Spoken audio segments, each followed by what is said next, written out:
regarde. On dit que l'on meurt de joie, cela n'est pas vrai puisque me voilà. Et si je me réjouis tant de notre mariage, ce n'est pas à cause du bien que vous avez et de celui que je n'ai pas, au moins. De belles et bonnes rentes sont bonnes, je ne dis pas que non. Mais tout cela n'est rien en comparaison à votre personne. Quel bijou! Il est donc bien vrai que vous m'aimez un peu, la vallée. Un peu, mademoiselle? Là, de bonne foi. Regardez-moi dans l'œil pour voir si c'est un peu... Hélas, ce qui me fait quelquefois douter de votre tendresse, c'est l'inégalité de nos âges. Mais votre âge, où le mettez-vous donc? Ce n'est pas sur votre visage. Oh, je ne dis pas que je sois bien âgée. Je serai encore assez bonne pour un autre. Eh bien, c'est moi qui suis l'autre. Vous voyez ce que je fais pour vous, mon cher enfant. Pardi, je vois des bontés qui sont de merveilles. Je vois que vous avez levé un habit qui me fait brave, comme un marquis. Je vois que je m'appelais Jacob, quand nous nous sommes connus, et que depuis 15 jours, vous avez eu l'invention de m'appeler votre cousin Monsieur de la Vallée. Est-ce que cela n'est pas admirable? Je me suis séparée d'une sœur avec qui je vivais depuis plus de 25 ans, dans l'union la plus parfaite.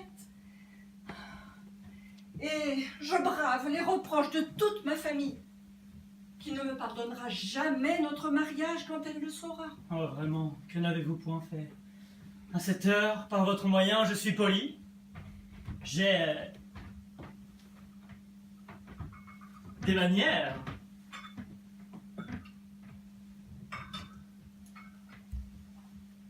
Je proférais des paroles rustiques au lieu qu'à présent, je dis des mots délicats. On me prendrait pour un livre. Ce n'est pas votre bien qui me détermine. Ni ma condition non plus.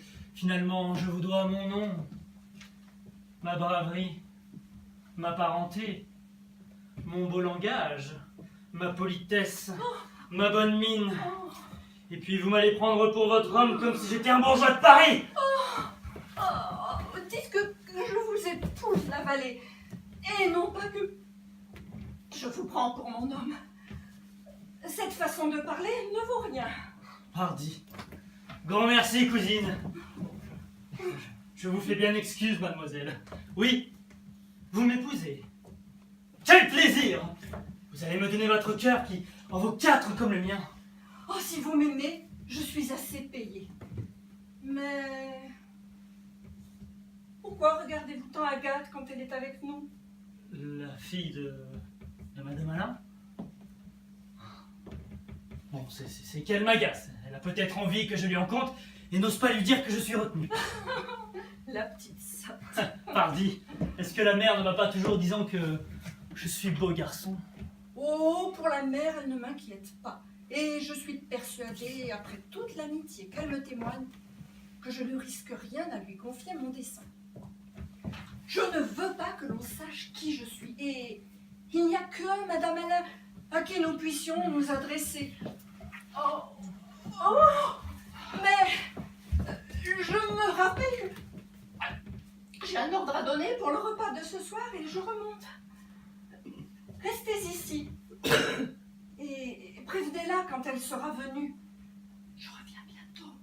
Oui, ma bonne parente, afin que le parent me va plus vite.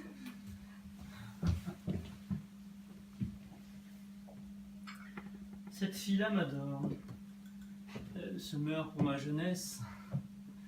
Et voilà ma fortune.